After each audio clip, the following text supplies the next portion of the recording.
সারা দেশে প্রাথমিক বিদ্যালয় খোলার বিষয়ে আজ আলোচনা হবে জানিয়েছে প্রাথমিক ও গণশিক্ষা মন্ত্রণালয়। এই বিষয়ে আরো জানাতে সচিবালয় থেকে আমাদের সাথে যোগ দিচ্ছেন সহকর্মী নূরে আলম।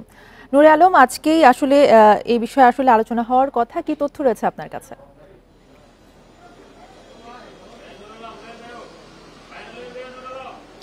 মন্ত্রিসভা বৈঠক এখনো চলছে। বৈঠক শেষ হওয়ার পরে যে রেওয়াজ রয়েছে সে রেওয়াজ অনুযায়ী বিকেল 3:30 অথবা 3টার সময় মন্ত্রিপরিষদ সচিব সংবাদ সম্মেলন করবেন এবং সংবাদ সম্মেলন করার পরে আমরা আসলে জানতে পারবো যে এই প্রাথমিক বিদ্যালয় খোলার বিষয়ে কোনো আলোচনা হয়েছে অথবা কি সিদ্ধান্ত হয়েছে সেটি আমরা এই সংবাদ সম্মেলনের পরে আমরা জানতে পারবো। তবে এর আগে আমি প্রাথমিক ও গণশিক্ষা মন্ত্রণালয়ের সাথে যোগাযোগ করেছিলাম। তারা যেটি জানাচ্ছেন যে তারা পরিস্থিতি পর্যবেক্ষণ করছেন, পরিস্থিতি অনুযায়ী তারা প্রাথমিক বিদ্যালয় খুলবেন।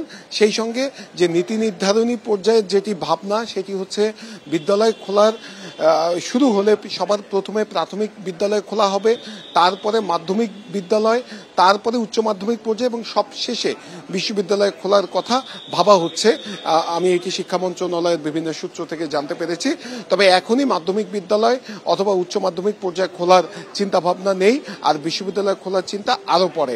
সেই সঙ্গে বিশ্ববিদ্যালয় মঞ্জুরি কমিশনের সাথে আমি যোগাযোগ করেছিলাম। তারা বলছেন যে করোনার সময় আমরা দেখেছি যেভাবে অনলাইনে শ্রেণী কার্যক্রম চলেছে সেটি আবার চালু করা যায় কিনা সে বিষয়ে তারা দেখছেন এবং সে বিষয়ে তারা বিশ্ববিদ্যালয়গুলোকে নির্দেশনা দেবেন। আর স্বায়ত্তশাসিত যে বিশ্ববিদ্যালয়গুলো রয়েছে সেই বিশ্ববিদ্যালয় উপাচার্যদের সাথে আমার কথা হয়েছে। তারাও বলছেন যে তারা পরিস্থিতি পর্যবেক্ষণ করছেন, পরিস্থিতি অনুযায়ী ব্যবস্থা নেবেন। আর অনলাইনে শ্রেণী কার্যক্রম চালানো যায় কিনা সেটি নিয়ে তারাও ভাবছেন। এ বিষয়ে হয়তোবা আগামী সপ্তাহে তারা কোনো নির্দেশনা দিতে পারেন বলে আমাকে বেশ কয়েকটি বিশ্ববিদ্যালয়ের উপাচার্য জানিয়েছেন। সেই সঙ্গে এটিও আমাকে উপাচার্যরা জানিয়েছেন যে সরকারি বিশ্ববিদ্যালয়ে যে একটি সংস্কৃতি রয়েছে, মাস্টার্স শেষ হওয়ার পরও অনেক শিক্ষার্থী হলে থেকে যায়, অবৈধভাবে হলে থাকে, সেই সংস্কৃতি তারা বন্ধ করতে চান। এই জন্য বিশ্ববিদ্যালয় খোলার আগে হল খোলা হবে এবং হলে শুধুমাত্র বৈধ শিক্ষার্থীরা প্রবেশ করতে পারবে, আইডি কার্ড দেখিয়ে তাদেরকে প্রবেশ করতে দেয়া হবে।